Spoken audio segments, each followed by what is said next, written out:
आइए अब इसके बाद में हम लोग देखते हैं नॉर्मलता और मोलरता में संबंध, यानी कि नॉर्मलता और मोलरता में क्या संबंध होता है, यही हम लोगों को देखना है। तो सबसे पहले हम लोग देख लेते हैं नॉर्मलता का फॉर्मूला क्या होता है। नॉर्मलता का फॉर्मूला होता है एन इज इक्वल टू होता है डब्ल्यू बी, जो कि ग्राम में होता है, डिवाइडेड बाई ई बी गुने बिलियन का आयतन लीटर में। ये फॉर्मूला होता है। इक्वेशन नंबर एक इसको हम मान लेते हैं।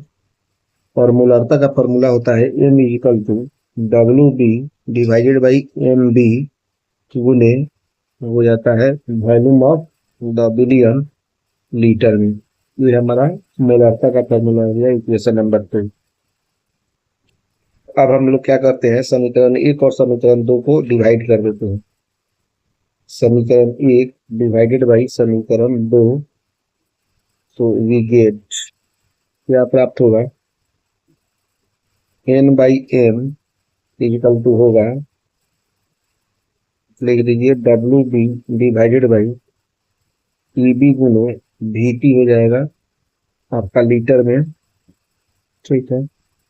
डिवाइडेड बाई हो जाएगा डब्ल्यू बी डिवाइडेड बाई हो जाएगा एम बी गुने वी टी, वी हो जाएगा लीटर में। यहाँ से डब्ल्यू बी से डब्ल्यू बी कट जाएगा और वी टी से वी टी कट जाएगा। निश्चित रूप से N by M equal to हो जाएगा, ये वाला ऊपर चल जाएगा तो हो जाएगा M B divided by E B, ठीक है। तो M B by E B को ही हम लोग बोलते हैं क्या, एन। एन निकालने का तरीका हम अभी तुरंत बताएंगे, यानी कि नॉर्मलिटी डिवाइडेड बाई मोलरिटी, यानी कि नॉर्मलता बाई मोलरता इक्वल टू कितना हो गया, एन हो गया। ये हमारा एक फॉर्मूला हो गया। या इसी को हम लोग चाहें तो ऐसे भी लिख सकते हैं, normality is equal to N into molarity, ठीक है। ये भी हमारा एक दूसरा फॉर्मूला हो जाएगा। अब यहाँ से मतलब कि एक और तरीका है कि हमको इस एन का मान कैसे निकालेंगे, ठीक है। तो एन का मान निकालने के लिए तरीका है, हालांकि इसे मैं अलग से ही बताऊंगा, बट आप देख लीजिए। मान लीजिए कि कोई पदार्थ दिया है और उसका एन का वैल्यू हमको ज्ञात करना है। तो सबसे पहले मान लीजिए कि आपके पास में दिया रहा है HCl।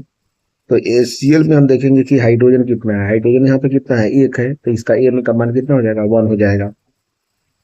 दूसरा में अब दिया हुआ है, मान लीजिए H2SO4 दिया हुआ है।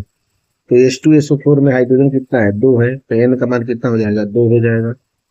उसके बाद मान लीजिए कि H3PO4 दिया हुआ है। H3PO4 में हाइड्रोजन का मान कितना है, 3 है, तो 3 एन का मान हो जाएगा। इसके बाद में मान लीजिए आपके पास में दिया हुआ है CaOH ट्वाइस दिया हुआ है।